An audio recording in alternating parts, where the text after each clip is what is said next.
અમદાવાદ જિલ્લાના ધોળકામાંથી એક 7 મહિનાની બાળકીનું અપહરણ થાય છે। ગરીબ માણસની દીકરી હતી, આમ તો ગરીબની કોને પડી હોય, પણ અમદાવાદ જિલ્લાના એસપી ઓમપ્રકાશ જાટ પોતાની ટીમોને કામે લગાડે છે। ધોળકાના મહિલા પોલીસ સબ ઇન્સ્પેક્ટર સુખી માળી પોતાની ટીમ સાથે મહારાષ્ટ્રના ઔરંગાબાદમાં પહોંચે છે અને ઔરંગાબાદથી હૈદરાબાદ જતી ટ્રેનમાં એક ઓપરેશન પાર પાડવામાં આવે છે। બાળકીને બચાવી લેવામાં આવે છે, પરંતુ આ મહિલા પોલીસ સબ ઇન્સ્પેક્ટર સુખી માળીએ કેવી રીતના આખા ઓપરેશનને પાર પાડ્યું તેની વિગતે વાત કરવી છે। વૈષ્ણવજન તો તેને કહીએ જે પીડ પરાઈ જાનાને રે। નમસ્કાર, નવજીવન ન્યૂઝમાં તમારું સ્વાગત છે અને હું છું તમારો પ્રશાંત દયાળ। વાત કરવી છે એક એવી ઘટનાની જે ઘટના જોઈને તમને એવું લાગે કે પોલીસને સલામ તો કરવી પડે। ઘટના છે અમદાવાદ જિલ્લાના ધોળકાની। ધોળકાના તળાવ પાસે એક ગરીબ માણસો રહેતા હતા। આમ તો સામાન્ય રીતે તેઓ ફુગ્ગો વેચવાનો ધંધો કરતા હતા। આ પરિવાર રાત્રે પોતાનું કામ પતાવી જે કંઈ મળ્યું હતું તેનાથી રોટલો ખાઈ તળાવ કિનારે સૂઈ રહ્યા હતા, પણ જ્યારે તેમની આંખ ખુલે છે અને ત્યારે ખબર પડે છે કે તેમની 7 મહિનાની બાળકી નથી। તેઓ તાત્કાલિક ધોળકા પોલીસ સ્ટેશન પહોંચે છે। તેમની આંખમાં આંસુ હતા। આમ તો તે પરદેશી હતા, કારણ કે મૂળ વતન રાજસ્થાન હતું।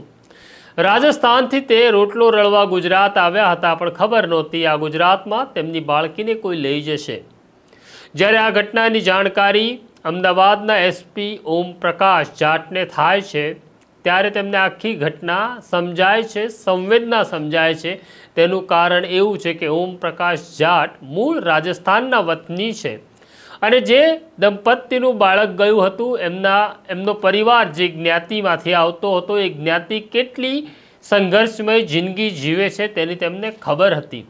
એટલે તે ધોળકાના અધિકારીઓને બોલાવે છે, સાથે સ્પેશિયલ ઓપરેશન ગ્રુપ એલસીબીને બોલાવે છે, બ્રીફિંગ આપે છે અને કહે છે કે કોઈ પણ કિંમતે મારે આ બાળકી જોઈએ, કારણ કે આ ગરીબનું સંતાન છે।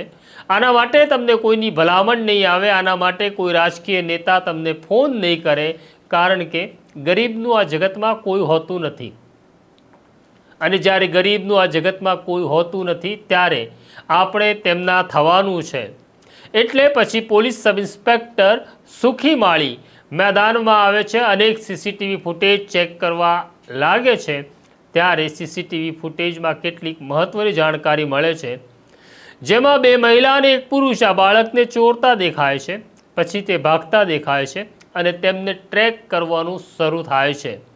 પોલીસના રડારની અંદર બિમલ અને મનીષા નામની મહિલાઓ આવે છે। આ મહિલા અત્યારે ક્યાં છે? એટલે ઇલેક્ટ્રોનિક ગેઝેટનો ઉપયોગ કરી ટેકનિકલ સર્વેલન્સ શરૂ કરવામાં આવે છે। ખબર પડે છે કે આ મહિલા અત્યારે મહારાષ્ટ્ર તરફ છે।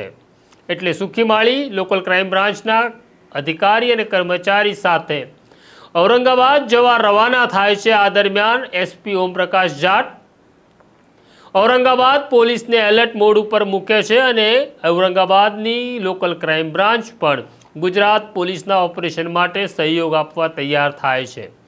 ઔરંગાબાદથી હૈદરાબાદ જતી ટ્રેનનું એક લોકેશન મળે છે, જેમાં આ મહિલા હોવાની પોલીસને પાક્કી બાતમી હતી।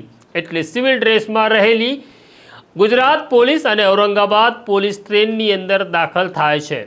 આખી ઘટનાને વ્યવસ્થિત સમજવાની જરૂર હતી, કોઈ ચૂક થાય તે પાલવે તેમ નહોતું, કારણ કે એક 7 મહિનાના બાળકની જીવન દાવ પર લાગેલું હતું। પોલીસ સબ ઇન્સ્પેક્ટર સુખી માળી સિવિલ ડ્રેસમાં હતા। તે પહોંચે છે ચોક્કસ કોચ સુધી। ત્યાં તે જુએ છે કે એક મહિલા પોતાના ખોળામાં નાનું બાળક લઈને બેઠી છે। આ મહિલાને પૂછવામાં આવે છે કે તમે કોઈની સાથે ઝઘડો કરીને આવ્યા છો? એ કહે છે ના। તો કે અમને જાણકારી એવી મળી છે તમારો કોઈની સાથે ઝઘડો થયો છે અને કોઈ તમને પરેશાન કરી રહ્યું છે। આમ પોલીસ ઓળખી ગયા પછી પણ આ લોકો ભાગી ન જાય માટે તેમની સાથે યુક્તિપૂર્વક વાત કરે છે। આ દરમિયાન જાણકારી મળે છે કે આ બાળક હૈદરાબાદ વેચી દેવાનું હતું, પણ એક મહારાષ્ટ્રનો એજન્ટ છે જેનું નામ છે જગતાપ।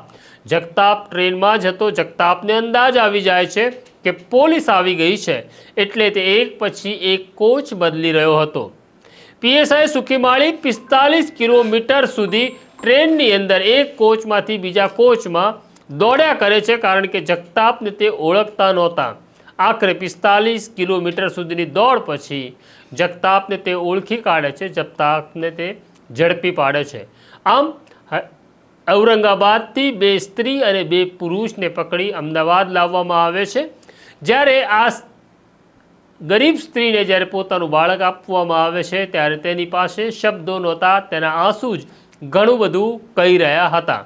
હવે તપાસનો દોર શરૂ થયો. આરોપીઓને 10 દિવસના રિમાન્ડ લેવામાં આવ્યા.